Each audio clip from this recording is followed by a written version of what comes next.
Bonjour à toutes et à tous et bienvenue dans ce nouvel épisode de mon podcast Bien-être et Harmonie. Alors j'espère que vous êtes toutes et tous en pleine forme. Avant de démarrer ce podcast, je voulais également vous remercier pour vos commentaires, vos partages et vos abonnements. C'est très important pour moi parce que ça me motive à poursuivre mon travail et de partager du contenu avec vous. Alors aujourd'hui, nous allons plonger dans un thème passionnant, en tout cas moi qui me passionne, qui est encore un petit peu méconnu, bien que on en entend quand même de plus en plus parler. Il s'agit ici du transgénérationnel, parce qu'il faut comprendre que nous en soyons conscients ou pas, on porte tous des héritages invisibles, que ce soit des blessures, des croyances, des comportements, des aspects, en tout cas, plutôt, on va dire, négatifs, voire désagréables. Mais l'important quand même aussi de reconnaître que nous portons également des ressources et des forces qui viennent de notre histoire familiale. Alors, dans cet épisode, nous allons tenter de comprendre ce qu'est le transgénérationnel, découvrir comment il influence notre vie, nos choix, mais également nos relations. Et puis, nous irons explorer quelques exemples concrets pour vraiment illustrer euh, justement le transgénérationnel. Et puis, pour finir, je vous donnerai quelques pistes pratiques pour commencer à transformer ces héritages et pouvoir vous en libérer. Alors, nous allons commencer immédiatement avec notre premier chapitre. Qu'est-ce que le transgénérationnel? Donc, le transgénérationnel, c'est tout ce qui nous a finalement été transmis par nos ancêtres au-delà de la génétique. Hein, on connaît tous effectivement tout ce qui est héritage physique, tel que la couleur des yeux, des cheveux, les prédispositions de santé, etc. Mais il existe aussi donc un héritage euh, psychologique, un héritage émotionnel et symbolique. C'est celui-ci que je souhaiterais que nous puissions aborder à travers le transgénérationnel lors de ce podcast. Donc cet héritage, il peut inclure effectivement des traumatismes non résolus, comme des guerres, des deuils, des violences, des secrets de famille, mais également des schémas de pensée. Typiquement, dans la famille, on- on a pour, on va dire, tic de langage, euh, qu'on doit toujours se battre, qu'on ne mérite pas l'argent, qu'il faut travailler très dur pour en mériter, que les hommes partent toujours, que les femmes sont toutes. Voilà, par exemple. Vous voyez un petit peu ce type de schéma de pensée qui peut être récurrent en fait de génération en génération et qui est bien évidemment là dans les exemples cités très limitant.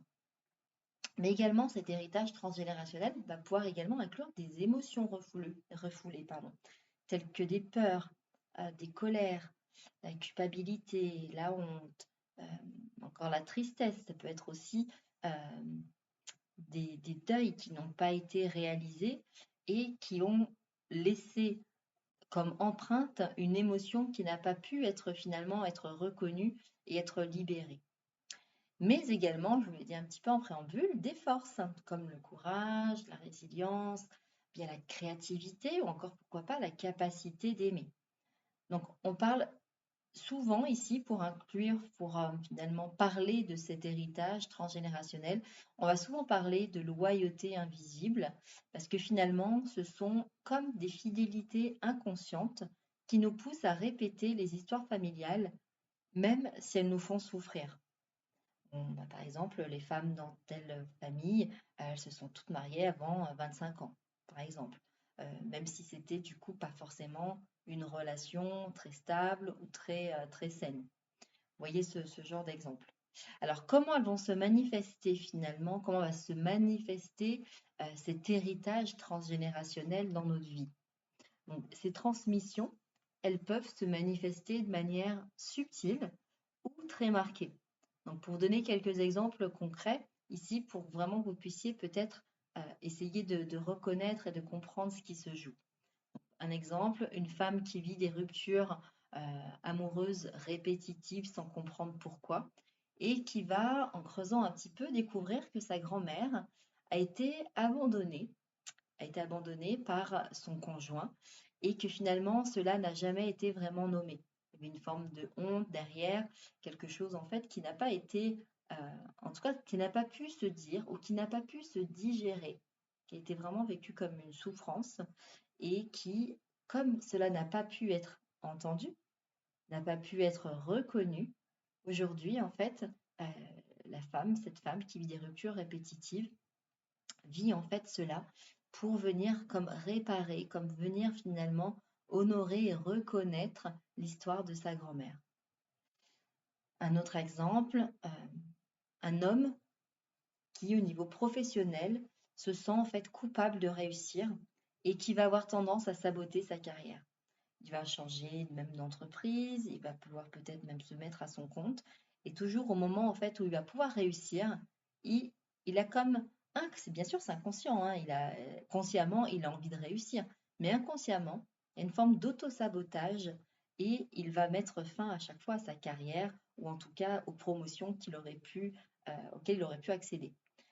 Et en creusant, en faisant un travail d'introspection, un travail de recherche, un petit peu de détective, il va alors réaliser et apprendre que son arrière-grand-père a fait faillite et qu'en fait, cette faillite a été euh, marquée par la honte, une honte qui a marqué toute la lignée.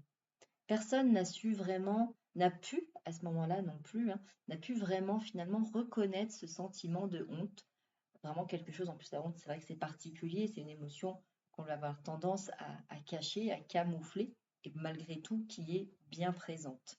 Et plus on va la cacher, et plus elle va se faire ressentir de toute façon dans sa vie. Donc, en ayant cette finalement mémoire de honte qui a marqué toute sa lignée, aujourd'hui, notre homme a ce sentiment effectivement de culpabilité au moment où il va réussir, et pour finalement rester en loyauté avec son arrière-grand-père qui a fait faillite, il va auto-saboter sa carrière. On peut prendre un autre exemple pour illustrer comment se manifeste un héritage transgénérationnel. Alors là, on parle de choses plutôt négatives, hein, évidemment, parce que c'est celles-ci qui viennent nous faire suer, j'ai envie de dire, qui viennent nous titiller. Mais c'est par exemple une personne hypersensible qui ressent des angoisses extrêmement fortes en lien avec des peurs de guerre transmises finalement de génération en génération. Parce que cette peur d'un aïeul qui a été tellement vécu de façon tellement vibrante, qui a tellement été intense, cette peur finalement de guerre a été transmise à travers les différentes générations. Et aujourd'hui, notre exemple de cette personne qui en plus est hypersensible va forcément ressentir ces angoisses de façon très très forte alors qu'elle n'a aucun lien avec des guerres parce qu'elle vit dans un pays qui n'est pas en guerre, un pays en paix et dans lequel effectivement voilà, il n'y a aucune raison, on va dire, objective d'avoir des peurs de guerre. Mais ce sont ces mémoires qui n'ont pas été finalement explorées, qui n'ont pas pu être vraiment exprimées, en tout cas à la hauteur de l'intensité vécue par l'aïeul, que malheureusement, cette personne hypersensible va voilà, ressentir ces angoisses de façon extrêmement forte et totalement disproportionnée, encore une fois, au vu du contexte dans lequel elle vit. Donc, vous l'avez compris, ces répétitions, elles ne sont pas le fruit du hasard. Elles traduisent un besoin inconscient. Et ce besoin inconscient, c'est celui finalement de réparer, de pouvoir donner une place et en tout cas de redonner du sens à ce qui n'a pas été reconnu par nos ancêtres. Donc le travail de reconnaissance va être primordial dans la libération, en tout cas transgénérationnelle. Cette reconnaissance, et puis bien sûr, après, il existe différentes techniques, également psychocorporelles, qui viennent aider à libérer ces liens. Donc pourquoi en prendre conscience pour notre troisième chapitre? Prendre conscience du transgénérationnel, c'est certainement pas aller accuser nos parents ou nos ancêtres de ne pas avoir fait un travail au préalable, hein. Vous l'aurez bien compris, ils ont fait comme ils pouvaient, aussi avec leurs moyens. Et aujourd'hui, effectivement, tout ce qui est développement personnel, psychologie, ou encore même cette notion de, de de psychogénéalogie, de travail transgénérationnel, sont des choses dont on entend de plus en plus parler, avec lesquelles on est beaucoup plus familiarisé, c'est beaucoup plus démocratisé, mais il faut bien comprendre qu'à l'époque de nos parents ou de nos ancêtres, ce n'était pas le cas. Et en plus, les émotions étaient beaucoup plus étouffées, donc on avait beaucoup moins cette facilité de pouvoir finalement mettre des mots sur des émotions. Donc prendre conscience du transgénérationnel, c'est finalement reconnaître que certaines choses ne nous appartiennent pas. Ça, c'est vraiment primordial. Et les bénéfices de cette reconnaissance, de reconnaître euh, que certaines choses ne nous appartiennent pas, ça va permettre de mettre de la lumière sur ce qui est resté dans l'ombre. Donc avoir une reconnaissance aussi au niveau de nos ancêtres, pouvoir redonner du sens, redonner une place. Ça va être également arrêter de porter des fardeaux inutiles. C'est pas parce que nos ancêtres ont vécu certaines choses difficiles qu'on est obligé de vivre le même schéma. C'est également nous permettre de reprendre notre liberté intérieure. Et ça, c'est quand même une sacrée richesse. Et puis surtout, euh, c'est transformer nos lignées. Donc c'est offrir un autre héritage aussi à nos enfants. Et ça paraît primordial. On a ce devoir, j'ai envie de dire presque, même si je n'aime pas du tout les injonctions, aujourd'hui, avec les moyens qu'on a de pouvoir s'en libérer, alors c'est pas un devoir, c'est un cadeau. C'est un cadeau qu'on va pouvoir offrir aussi à nos enfants. Parce que quand une personne dans une famille guérit, c'est souvent, très souvent, toute la lignée qui va pouvoir respirer un peu plus librement. Donc c'est vraiment un magnifique don, cadeau qu'on va pouvoir faire à notre lignée. Alors, il existe différents outils aujourd'hui pour explorer le transgénérationnel. Il existe plusieurs approches. Il y a bien sûr l'arbre généalogique, j'ai envie de rajouter émotionnel derrière, c'est-à-dire qu'on va reprendre l'histoire de sa famille, on va pouvoir noter les dates importantes, les événements marquants, les répétitions aussi, ça c'est important, et on va pouvoir observer à partir du moment où on a commencé à mettre en évidence certains événements, certaines répétitions, des dates, etc. On va pouvoir observer, tiens, pourquoi tant de décès jeunes, par exemple? Pourquoi plusieurs faillites? Pourquoi autant de séparations? Etc., etc. Et déjà, cette observation va nous permettre de porter un autre regard et de pouvoir déjà envisager qu'effectivement, euh, on porte peut-être en nous des fardeaux qui ne nous appartiennent pas, qu'il y a cette répétition et de pouvoir du coup effectivement aller rendre hommage euh, à l'origine. C'est vraiment l'important, c'est d'aller au point d'origine et pouvoir aller libérer cette partie pour nous libérer. Il existe également les approches grâce aux constellations familiales, qui est une méthode thérapeutique qui permet de représenter symboliquement sa famille et de voir finalement les loyautés invisibles. Et cela va aider à se libérer et notamment à redonner une juste place à chacun et donc de pouvoir reprendre sa place sans avoir la place de celui qui a dû supporter des choses affreuses, de celui qui a vécu des émotions très désagréables, etc., etc. On a également l'hypnose transgénérationnelle qui va permettre de revisiter les mémoires anciennes, de mettre des mots et de transformer les charges émotionnelles. Vous avez également l'écriture introspective, telle que par exemple tenir un journal, écrire des lettres à ses ancêtres, exprimer ce qui n'a pas pu être dit pour vraiment avoir encore une fois leur donner cette place, cette reconnaissance et nous permettre de reprendre notre place. Et puis il y a les rituels symboliques. Brûler une lettre, déposer une pierre, allumer une bougie pour un ancêtre qui a été oublié. Ces gestes symboliques ont un immense pouvoir de guérison. Donc, ne pas les négliger. Hein, les rituels sont chargés finalement de symboles et sont souvent minimisés à tort. On pourra d'ailleurs peut-être faire un podcast sur les rituels. Ça peut être intéressant d'échanger sur ce thème parce qu'il y a quand même beaucoup à dire. Alors, quelques conseils pratiques pour commencer un travail de libération transgénérationnelle.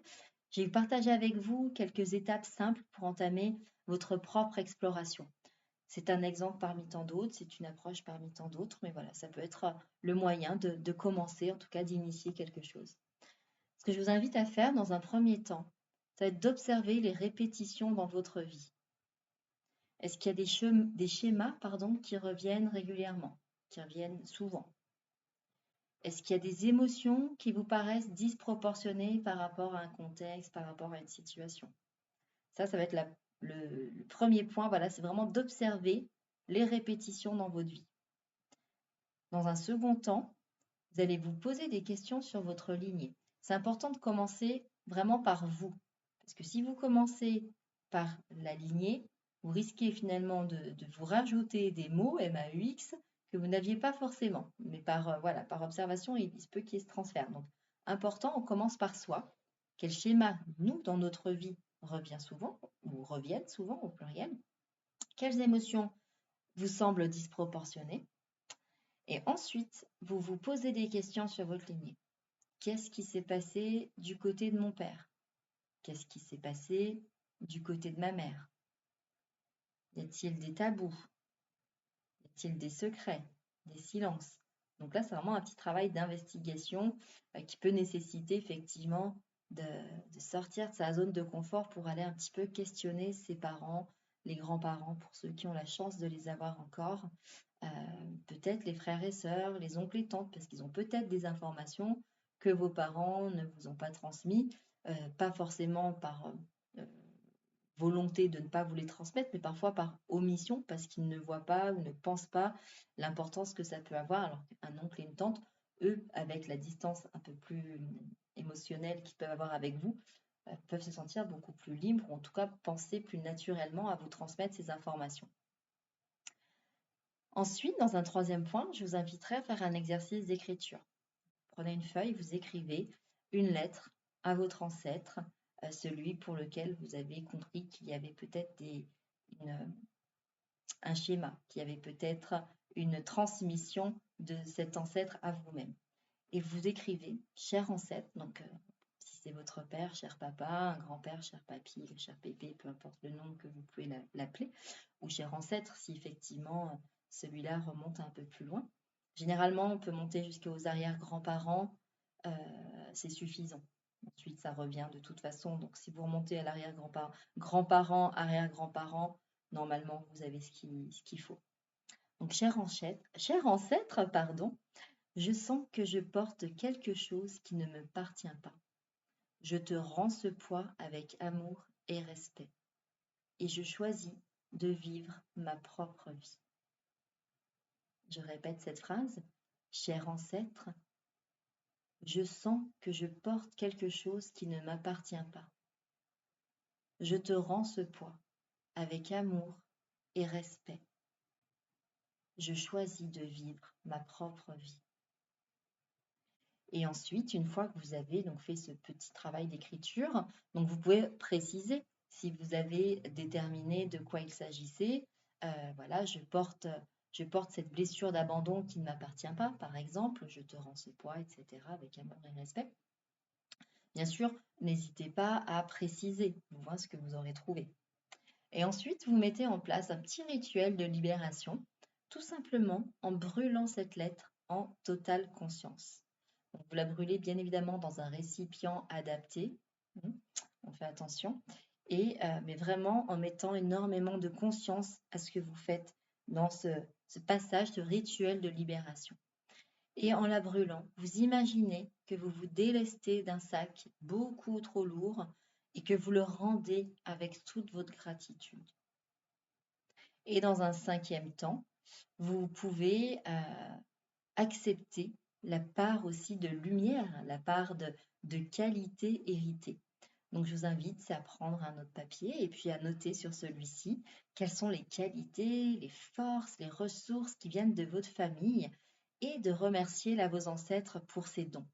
Et là, ce que vous pouvez même faire, pour le coup, ce papier, vous pouvez le garder près de vous, dans votre table de nuit, et la relire de temps en temps pour aussi vraiment vous aider à connecter à ces forces et ces ressources. C'est important. Donc voilà un petit peu un premier petit exercice que vous pouvez initier déjà de votre côté. Et puis, c'est important de pouvoir faire cet exercice-là parce que, encore une fois, le transgénérationnel, c'est avant tout une quête de sens et de liberté et vraiment de reprendre votre pleine place. Donc voilà, nous arrivons à la fin de cet épisode. Donc aujourd'hui, nous avons exploré le transgénérationnel, comprendre un petit peu ses racines, voir comment elles se manifestent et découvrir comment s'en libérer. Donc vraiment, pour finir, ce que je voudrais que vous vous souveniez, c'est que ce qui a été transmis peut être transformé, que vous n'êtes pas condamné à répéter l'histoire et que vous pouvez choisir de transmettre autre chose, la paix, l'amour, la liberté. Alors moi, je vous remercie beaucoup de m'avoir écouté. J'étais ravie de partager ce podcast avec vous. Si cet épisode vous a parlé, pensez à le partager autour de vous, à vous abonner, puis à me laisser un petit commentaire. Je serai ravie de vous lire. Et moi, je vous retrouve très bientôt pour un nouvel épisode. À très vite et prenez soin de vous. Bye bye.